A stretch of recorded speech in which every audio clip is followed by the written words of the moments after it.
اے جن طلباء عزیز نے ابھی قرآن کریم پڑھ کر قرآن کریم کی تکمیل کی ہے، اس میں وہ طلباء بھی ہیں جنہوں نے حفظ قرآن کی تکمیل کی ہے، اور اس میں وہ طلباء بھی ہیں جنہوں نے ابھی ناظرے کی تکمیل کی ہے۔ اس خوشی کے موقع پر ان کے والدین مدرسے میں اور مدرسے کے برابر والے مکان میں موجود ہیں، اور جو طلباء ابھی زیر تعلیم ہیں ان کے والدین بھی یہاں موجود ہیں۔ اس لیے مناسب موقع ہے میں ایک دو باتیں کہہ کر کے اپنی بات ختم کرتا ہوں۔ سامعین گرامی قدر، اللہ تعالیٰ نے اس امت محمدیہ کو سب سے بہترین امت بنایا۔ کبھی امت محمدیہ سے پہلے یہ مقام بنی اسرائیل کو حاصل تھا، لیکن نبی کریم علیہ السلام کے تشریف لانے کے بعد یہ صحرا آپ لوگوں کے سر بندھا ہوا ہے کہ آپ پوری دنیا میں سب سے بہترین امت ہیں۔ شور مت کرو، بیٹھ جاؤ۔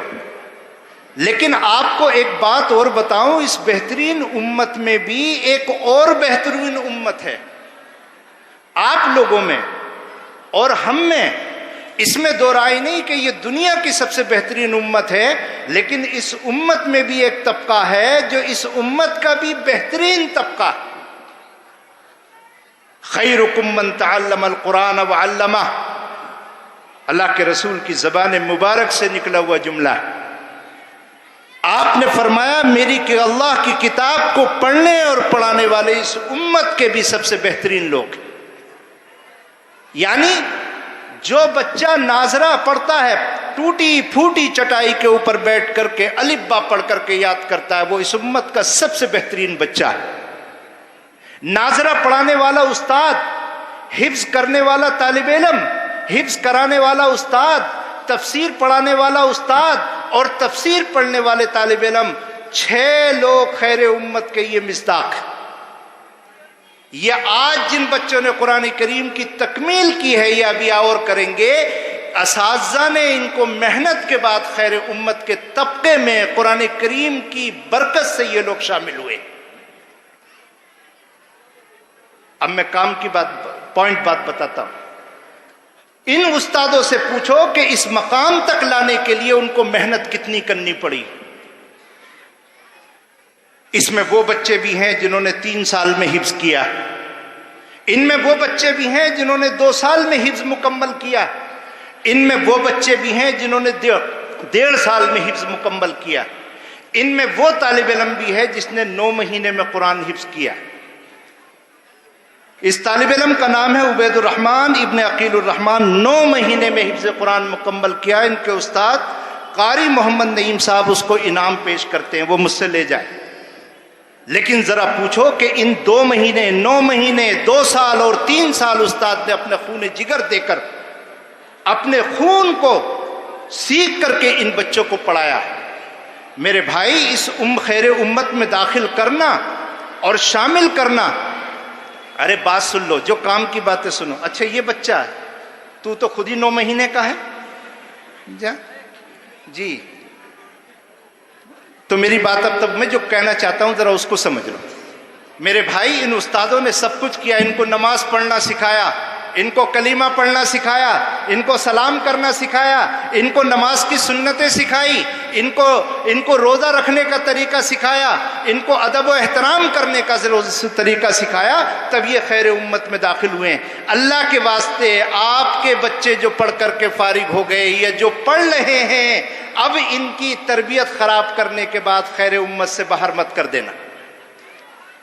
آپ کو معلوم ہے کہ سوئی کے ناکے میں دھاگا ڈالنا مشکل ہوتا ہے، لیکن وہاں سے نکالنا بالکل آسان ہوتا ہے۔ ہم تک گئے یہ بات کہتے ہوئے، 100 سال پہلے ان مدارس کی 4 دیواری میں جو قرآن پڑھایا جاتا تھا، ہم بھی وہی پڑھاتے ہیں۔ جو قاعدہ پڑھایا جاتا تھا آج بھی وہی پڑھایا جاتا ہے۔ اس زمانے میں جو دعائیں یاد کرائی جاتی تھی آج بھی وہی دعائیں یاد کرائی جاتی ہیں، لیکن چاروں طرف سے ہمارے پاس سوالات آتے ہیں کہ یہ طالب علم جو آپ کے مدرسے میں پڑھتا ہے یہ باہر لوگوں کو سلام نہیں کرتا۔ ہم سے لوگ شکایت کرتے ہیں کہ یہ طالب علم نماز نہیں پڑھتا۔ ہم سے سوال کرتے ہیں کہ قرآن کریم پڑھنے والا طالب علم لوگوں کا احترام نہیں کرتا۔ میرے بھائی میں آپ کو یقین دلاتا ہوں، ان اساتذہ کے اعتماد پر آپ کو یقین دلاتا ہوں، ہمارے مدرسے کی تعلیم میں کوئی فرق نہیں، دوسرے مدارس کے تعلیم میں کوئی فرق نہیں، تمام اساتذہ کے ادب و احترام کو سکھانے میں کوئی فرق نہیں، فرق ہے گھر کے معاملات میں۔ گھر کے اندر اگر معاملات خراب ہوئے تو آج بچوں کی یہ حالت ہوئی۔ میں ایک بات سنا کر کے بات ختم کرتا ہوں، پھر مہمان کو بٹھاؤں گا۔ حضرت مفتی سید احمد پالن پوری رحمۃ اللہ علیہ نے یہ واقعہ مجھے خود سنایا۔ حضرت نے فرمایا کہ وہ انگلینڈ تشریف لے گئے اور ایک مدرسے میں ان کا جانا ہوا، تو ان مدرسے کے محتمم صاحب نے ایک کاغذ پیش کیا کہ حضرت جو طلبہ ہمارے ہاں داخلے کے لیے آتے ہیں ان کے لیے ہمارے پاس اتنی شرطیں ہیں، اگر یہ شرطیں پائی جائیں گی تو ہم طالب علم کو داخل کریں گے ورنہ نہیں داخل کریں گے۔ حضرت نے ان شرطوں کو دیکھا تو ان شرطوں میں سے ایک شرط یہ تھی کہ ماں باپ کے 4 مہینے لگے ہوئے ہونے چاہیے۔ مفتی سعید صاحب رحمۃ اللہ علیہ نے فرمایا بھئی یہ شرط تو غلط ہے، پڑھنے کے لیے یہ طالب علم تمہارے مدرسے میں آیا ہے، لیکن تم نے شرط یہ لگائی ہے کہ اس کے ماں باپ کے 4 مہینے جماعت میں لگے ہوئے ہیں، لیکن یہ شرط صحیح نہیں۔ محتمم صاحب مفتی صاحب فرماتے تھے کہ مدرسے کے محتمم صاحب نے جو بات بتائی اس کے سمجھانے کے بعد میری آنکھیں کھل گئی۔ محتمم نے کہا کہ حضرت 9 مہینے ہم بچے کو پڑھاتے ہیں، 5 وقت کی نماز پابندی سے تکبیر اولیٰ کے ساتھ ادا کرواتے ہیں، تہجد کی نماز کے لیے اس کو اٹھاتے ہیں، پابندی سے تسبیحات اس کو پڑھواتے ہیں، پابندی سے قرآن کریم کی تلاوت کرواتے ہیں، لیکن رمضان المبارک کے آتے ہی جب یہ بچہ اپنے گھر جاتا ہے اور 2-2.5 مہینے کے بعد جب مدرسے میں واپس آتا ہے تو پھر نماز نہیں پڑھتا ہی، پھر آ کر کے یہ کسی کو سلام نہیں کرتا، پھر آ کر کے یہ قرآن کی تلاوت نہیں کرتا۔ وہ 9 مہینے کی تربیت کو گڈھے میں ڈال کر آتا ہے، اور اس کی وجہ یہ ہے کہ اس کے ماں باپ صبح 9 بجے تک سوتے ہیں تو یہ بھی 9 بجے تک سوتا ہے۔ اس کے ماں باپ اپنے گھروں میں موبائلوں پر فلمیں اور فحش فلمیں اور تصاویر دیکھتے ہیں تو یہ بھی فلمیں دیکھنے کا عادی بن جاتا ہے۔ ماں کو سلام کرنے کی توفیق نہیں ہوتی تو ان بچوں کو بھی سلام کرنے کی توفیق نہیں ہوتی۔ میرے بھائی بڑی محنت سے یہ مجمع تیار ہوا، آپ کے ان کے اساتذہ نے تیار کیا، پوری امت کا پیسہ اور ان کا تعاون ان طلباء کو تیار کرنے میں لگا ہے۔ آپ سے اتنی درخواست ہے کہ ان سے دین کا کام لینا، اپنے گھروں کے ماحول کو ان کی تربیت کے مطابق کرنا، ایسا نہ ہو کہ جو کوہ نور تیار ہوا ہے وہ کیچڑ میں گر کر کے خراب ہو جائے۔